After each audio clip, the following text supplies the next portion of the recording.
ഇവിടെ വെച്ചതാണല്ലോ. ഇതിനകത്ത് തന്നെയല്ലേ വെച്ചത്? ഇതാണോ അന്വേഷിക്കുന്ന ഏട്ടത്തി? ഇങ്ങനെ ഒരു കാര്യം ചെയ്യുന്നതിന് മുൻപ് ഒരു നിമിഷമെങ്കിലും ശ്രീയേട്ടനെ കുറിച്ച് ഏട്ടത്തി ആലോചിച്ചോ? ഞാനൊക്കെ വിശന്നിരിക്കാൻ എടാ ഇന്നും കഞ്ഞിയാണോ? കഞ്ഞി ഞാൻ ജലജമ്മയുടെ കൂടെ പിന്നെ കഴിച്ചോളാം. അതൊന്നും വേണ്ട, നീ അങ്ങോട്ട് ഇരിക്കേ. ജലജമായി കഴിച്ചിട്ടില്ലല്ലോ. എടി എനിക്ക് എന്താ ധൃതി? നിനക്ക് വീട്ടിൽ പോണ്ടേ? കഴിച്ചിട്ട് പോയാ മതി. അങ്ങോട്ട് ഇരുന്നേ. പപ്പടം വേണോടി? ഹായ് പപ്പടം. എടാ എന്ത് എടി എടി ഒരെണ്ണെങ്കിലും തന്ന നടക്കുന്ന പ്രശ്നം. അവിടെ ഇരിപ്പുണ്ട്, അതിൽ എടുത്തു. എടി അതിൽ നിറയെ എണ്ണയല്ലേ? അച്ഛന് നല്ല BP ഉണ്ട്, പപ്പടം കഴിക്കണ്ട. എന്റെ മോളെ, ഞാൻ ബീപ്പിയുടെ മരുന്ന് കഴിക്കണ്ടല്ലോ. പിന്നെന്താ? വേണ്ട.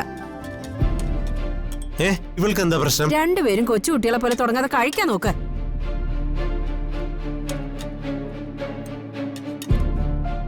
അമ്മേ മതി, അമൃത ഇത്ര ഒന്നും കഴിക്കുകയല്ല. മോളെ മതിയോ? മതി. ആ ദേ, നല്ല ക്ഷീണം ഉണ്ടാവും, നല്ലോണം കഴിച്ചോ.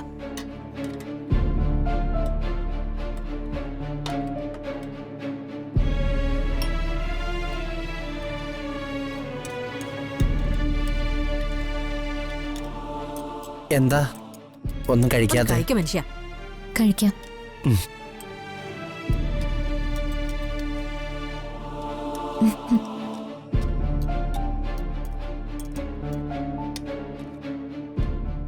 ഞാനീ കഴിക്കുന്നത് അവസാനത്തെ അത്താഴമാണല്ലോ.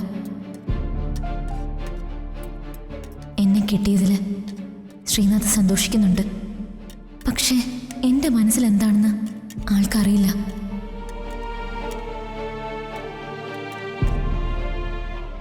ശ്രീനാഥിനെ കുറ്റം പറഞ്ഞിട്ട് കാര്യമില്ല.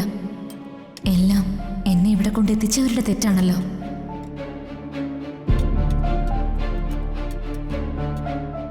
എടി ഇത്തിരി ഉപ്പെങ്കിലും ഇട്ടാടി. കഴിക്ക്.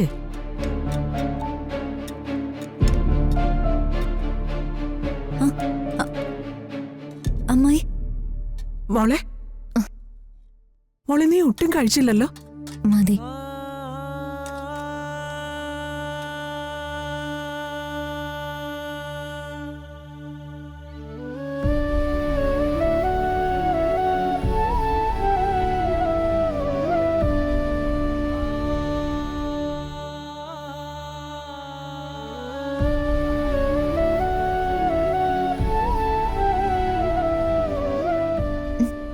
ജലജമായി, എനിക്ക് മതി.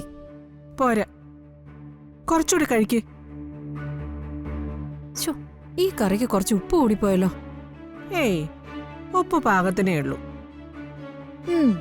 ഉപ്പ് കൂടിയെന്ന് പറഞ്ഞിട്ട് സാവിത്രിയമായി ആ കറി മുഴുവൻ തീർത്തല്ലോ.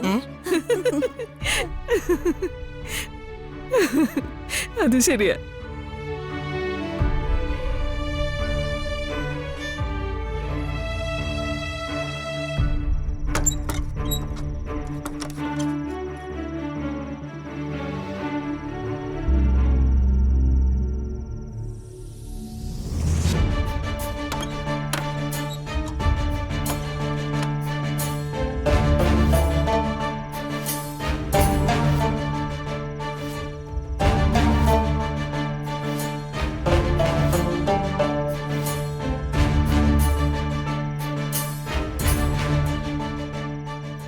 ഈ കല്യാണത്തോടെ എൻ്റെ ജീവിതം തീർന്നു. ഇനി ഞാൻ ജീവിച്ചിരുന്നിട്ട് എന്തിനാ? ഞാൻ ചെയ്യുന്നത് തെറ്റാണെങ്കിൽ എന്നോട് ക്ഷമിക്കണം. അച്ഛാ, അമ്മേ, എന്നോട് പൊറുക്കണം. എനിക്ക് വേറെ വഴിയില്ല. ആദി, ചേച്ചിയെ രക്ഷിക്കാൻ നീ ഒരുപാട് ശ്രമിച്ചു. ഞാൻ പോയി എന്നറിയുമ്പോൾ നീ വിഷമിക്കില്ലേ മോനെ? ഇതെന്റെ വിധിയാ. മുത്തശ്ശ, മുത്തശ്ശി, എല്ലാവരും എന്നോട് ക്ഷമിക്കണം.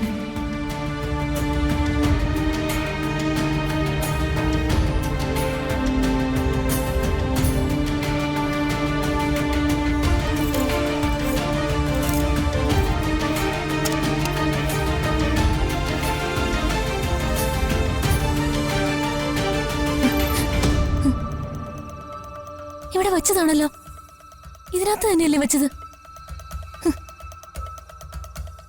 ഇതാണോ അന്വേഷിക്കുന്ന ഏട്ടത്തി? ഇങ്ങനെ ഒരു കാര്യം ചെയ്യുന്നതിന് മുൻപ് ഒരു നിമിഷമെങ്കിലും ശ്രീയേട്ടനെ കുറിച്ച് ഏട്ടത്തി ആലോചിച്ചോ?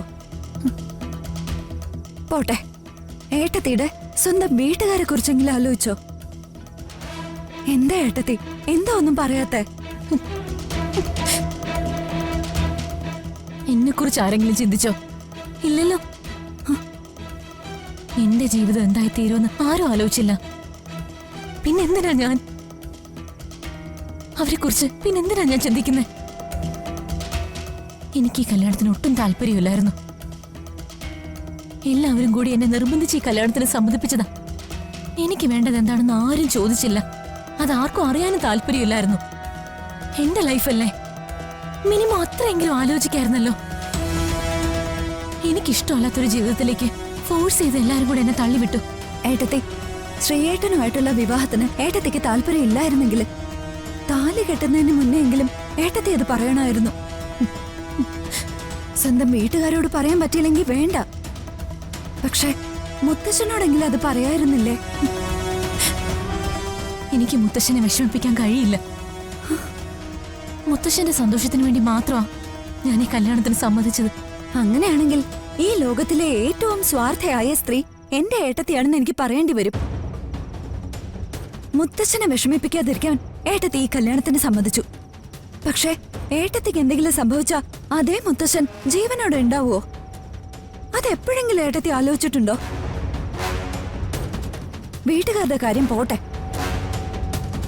ശ്രീയേട്ടനെ കുറിച്ചൊന്ന് ആലോചിച്ച് നോക്കിയേ. ഏട്ടത്തിക്ക് എന്തെങ്കിലും സംഭവിച്ചാ പിന്നെ ശ്രീയേട്ടൻ ജീവിച്ചിരിക്കോ? ആദ്യം ആത്മഹത്യ ചെയ്യാൻ പോകുന്നത് എന്റെ ശ്രീയേട്ടനായിരിക്കും. എന്റെ ഏട്ടൻ ഒരു പാവോ ഏട്ടത്തി. ഏട്ടത്തിയോട് എന്ത് സ്നേഹാന്നറിയോ? ഏട്ടത്തി ഏട്ടൻ കാണുന്നത് ഒരു ദേവിയെ പോലെയാ. അമ്പലം ഉണ്ടാക്കിയിട്ടില്ല, അത്ര വ്യത്യാസമേ ഉള്ളൂ. മാളു, ഞാൻ ആഗ്രഹിച്ച ജീവിതം അല്ല ഇത്. ഏട്ടത്തി ആഗ്രഹിച്ചതിനേക്കാളും നല്ലൊരു ജീവിതമായിരിക്കും ശ്രീയേട്ടന്റെ കൂടെ ഉണ്ടാവാൻ പോകുന്ന. ഇപ്പൊ ഏട്ടത്തിക്ക് അത് മനസ്സിലാവില്ല, പക്ഷെ ഒരു ദിവസം അത് മനസ്സിലാവും ഏട്ടത്തി. ഒരു കാര്യം ചെയ്യാം, നമുക്ക് ഈ കാര്യം ശ്രീയേട്ടനോട് പറയാം. വേണ്ട, ശ്രീനാഥ് ഇക്കാര്യം അറിഞ്ഞ പിന്നെ മുത്തശ്ശൻ അറിയും. മുത്തശ്ശൻ അറിഞ്ഞ വലിയ പ്രശ്നമോ? ആരും ഒന്നും അറിയരുത് മാളു. ശരി, ഞാൻ ആരോടും ഒന്നും പറയുന്നില്ല. പക്ഷെ ഒരു കാര്യം ചെയ്യണം. ഇനി മേലാൽ ഏട്ടത്തി ഇങ്ങനൊന്നും ചിന്തിക്കില്ലെന്ന് എന്റെ തലേ തൊട്ട് സത്യം ചെയ്യണം.